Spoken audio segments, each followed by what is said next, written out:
রাত পোহালেই জানা যাবে দেশের রায়। রাজ্যের ৪২টি আসনে ভোট গণনা হবে ৫৫টি কেন্দ্রে।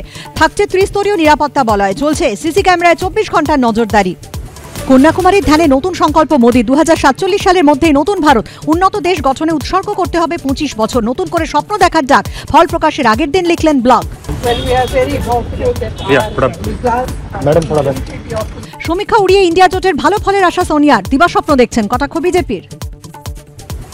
পুনর্নির্বাচনে অশান্তি। বারাসাতের কদমগাছিতে ভোটারদের বাধা দেওয়ার অভিযোগ তৃণমূলের বিরুদ্ধে। বুথে গেলে বিজেপি নেতার সঙ্গে পুলিশের বচসা। কাকদ্বীপেও একটি বুথে চলছে ভোট গ্রহণ। ভোটের দিন হামলার অভিযোগে সন্দেশখালীতে ৫ বিজেপি কর্মী গ্রেফতার। ফল ঘোষণার আগে অশান্তি এড়াতে মোতায়েন কেন্দ্র বাহিনী। একাংশে জারি ১৪৪ ধারা। বেলেঘাটা, সোনারপুর থেকে ট্যাংরা, যাদবপুর দিকে দিকে শুরু ভোট পরবর্তী সন্ত্রাস। একের পর এক কেন্দ্রে আক্রান্ত বিরোধী এজেন্ট ও কর্মীরা। ঘণ্টাখানেক সঙ্গে সুমন রাত ৮টা।